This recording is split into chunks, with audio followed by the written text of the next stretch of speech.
Everyone, it's Miss Kelly, and I'm here today to talk to you about one of the comprehension strategies that we've worked on, and that is main idea and details. And as you're reading some of the passages that we're assigning to you, this may come up. So I thought it would be a good idea to just review main idea and details so that you remember what it is and how to find it in a text. So when we're talking about main idea, we're talking about what the passage or text is mostly about.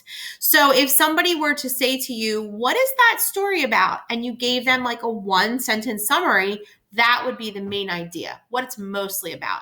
And I love pizza. It's my favorite food. So I like to think of main idea as like a pizza crust, okay? So you can't have a pizza without a crust. So if you're thinking about the main idea, think of it as the base or the basis for your pizza, that crust there. Now, the details are facts or smaller pieces of information that support or go along or tell more about the main idea. So if we're thinking of the main idea like the pizza crust, the details would be the toppings. What do you put on the pizza, right? Do you put sauce and cheese and maybe you put pepperoni or mushrooms? And those details kind of enhance or make the pizza even better. So if we're thinking about our main idea and details like a pizza pie, the main idea would be the crust of the pizza. And the details are the toppings that you would put on the pizza, like sauce, cheese, pepperoni. Some people even like anchovies. So if somebody asked you, what are you eating? You would say pizza, right? That's the main idea. Now, if they wanted more information and they asked you, what kind of pizza? You might say cheese with pepperoni, peppers, and mushrooms. Those would be additional details, more information about the pizza that you're eating. So to find the main idea, you can ask yourself some questions, and you can ask these questions before you read, during your reading, or after your reading to get more information. You might ask yourself, what is this text or this story mostly about? Can I summarize this in one sentence? If so, what would that one sentence be? And that would probably tell you your main idea. What information is in the title or the subheadings? A lot of times the title of the story is the main idea. What do I see in the illustrations or the pictures? A lot of times illustrations or pictures will tell you more about the main idea. They'll go with the main idea and they'll tell you what the main idea is. So if you're reading an article and there's a whole bunch of pictures about dolphins, the main idea probably has something to do with dolphins. Do I see the main idea in the first or last sentence? Sometimes an author will introduce the passage with a sentence that includes the main idea, or they will summarize with a sentence that includes the main idea. Are any words used repeatedly? That means, do any words kind of come up over and over and over again? If so, that's a signal to you as the reader that those words probably have something to do with the main idea. So details in a text that can support the main idea are things like facts, information, description, dialogue, actions, thoughts, statistics, explanations, illustrations, and graphs and charts. All of those things will have something to do with the main idea, or they wouldn't be included, right? So all of those things in a text are going to give you more information about your main idea. So here we have a short little passage about bees, and we're going to read this passage together and see if we can figure out what the main idea is and what are some of the supporting details that go with the main idea. An average beehive consists of about 20,000 bees. Within the colony, there are 3 types of bees, each with its own important job. One queen lives in a hive, and her only job is to fill the hive with eggs. In fact, a queen will lay about 1,500 eggs in just one day.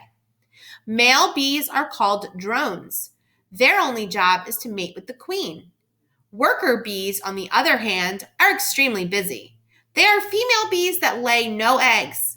Their many jobs include cleaning, gathering pollen, building new comb, and taking care of the larvae or baby bees. So if I was to summarize this or say what the main idea is. Well, I know it has something to do with bees because the word bees comes up a lot, right? I also see the word hive several times. I see the word queen several times. So I'm going to say that the main idea of this passage has something to do with the different types of bees that live in a beehive and their different jobs, because it talks about how each different type of bee has a unique job to perform in the hive. So if we say that our main idea is there are 3 different types of bees in a hive and each has an important job to do, what would be some details that support that main idea? One detail might be worker bees tend the hive and collect pollen. That tells me the type of bee and the job that it does. Another detail might be drones mate with the queen. That tells me a second type of bee and its important job. And a third detail might be the queen fills the hive with eggs. And that tells me a third type of bee and that bee's important job. Let's try another one. This one is a passage about thunderstorms. And we're going to read this. It's a little bit longer. And again, see if we can figure out what the main idea is, what it's mostly about, and what are some details that support that main idea. Thunderstorms are dangerous. Every thunderstorm contains lightning, and lightning kills more people each year than tornadoes or hurricanes. Do you know what to do to remain safe during a thunderstorm? First, go inside a sturdy building or a vehicle and close the windows. Furthermore, the National Weather Service recommends that you stay inside for at least 30 minutes after the last rumble of thunder is heard. Do not use telephones or electrical equipment. Avoid taking showers or baths. If you are unable to get safely inside a building, avoid taking cover beneath tall, isolated trees. Also avoid water, high ground, and metal objects. Knowing what to do and what not to do during a thunderstorm could save your life. So, as I'm reading this, I'm thinking, what is this passage mostly about? Well, I think it's mostly about that thunderstorms are dangerous, but it also is about some do's and don'ts of ways to stay safe during a thunderstorm. So if we say that the main idea is that thunderstorms are dangerous and there are certain actions that you should take to stay safe, some details that support that main idea might be, if you are outside, I know the passage said to avoid tall trees, water, and metal objects. The passage also said don't use telephones, electrical equipment, or run water. And I do remember that the passage said to stay inside a sturdy building or vehicle. So these details would go along with the thunderstorms are dangerous, and these are examples of certain actions that you should take to stay safe. So just to recap, main idea and details. The main idea is what the text or passage is mostly about. The details are facts or smaller pieces of information that support the main idea. So when you're thinking about main idea and details, see if you can remember that pizza, right? The main idea is the crust, and the details are all the delicious toppings, little extras that you put on it to make it even more delicious and even more interesting. So I hope this was helpful, and keep this in mind when you are reading a passage and you are asked about main idea and details. I hope it helped you. Have a great day. Bye.